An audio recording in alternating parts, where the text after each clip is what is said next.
Hi there, it's me, Joe, again. And today I'd like to tell you kind of a funny story about a student I used to have. This was years ago when I taught at university in South Korea. And it was kind of funny. People would come into our classes and they'd sit down, and we never had an order for where they could sit. We didn't put them in particular seats. But the teachers, we always used to joke that they sat in alphabetical order anyway, because the best students, the A students, you always sat up at the front, and then the B students, then the C, and way at the back were usually the F students. They were the students that didn't like English and didn't want to try, and quite often they ended up getting F. So here's a funny story about one particular guy. He was a student, I think he was a first-year student at university, and we had to study this textbook and get ready for a test.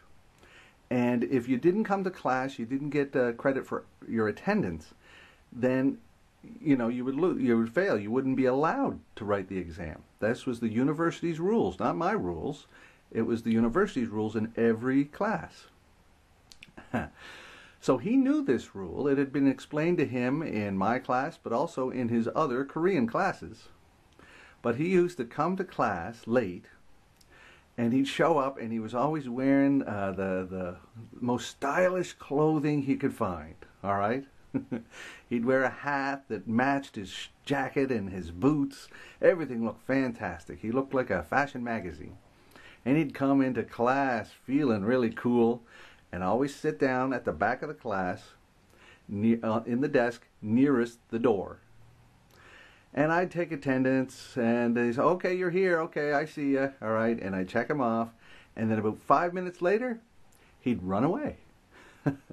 So this was a 3-hour class, and he'd come to class maybe 10 minutes late, and then leave at about, 10 minutes later.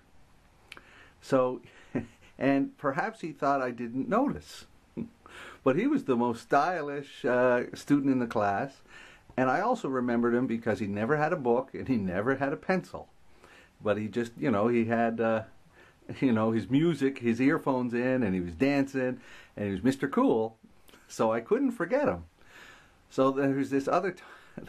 So finally he came, and I took him up to the front of the class, and I got another better student to come up and translate, so he would never be able to say he didn't understand.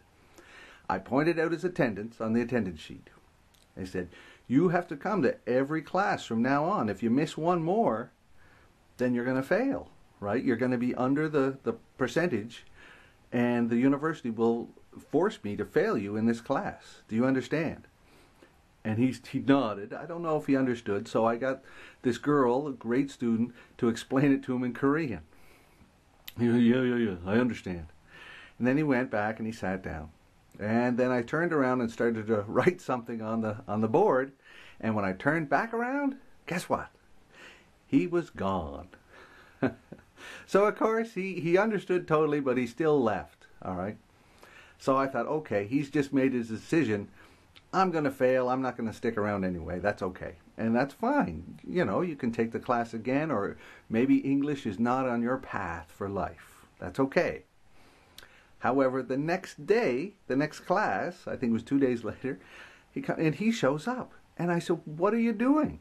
I said, you left class last time. You failed. Do you understand that? Ooh. And then he put his head down.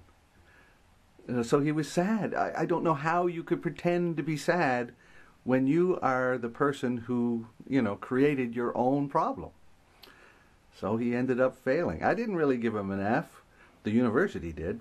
But it was just kind of funny how some people, no matter how much you want to help them, still end up failing.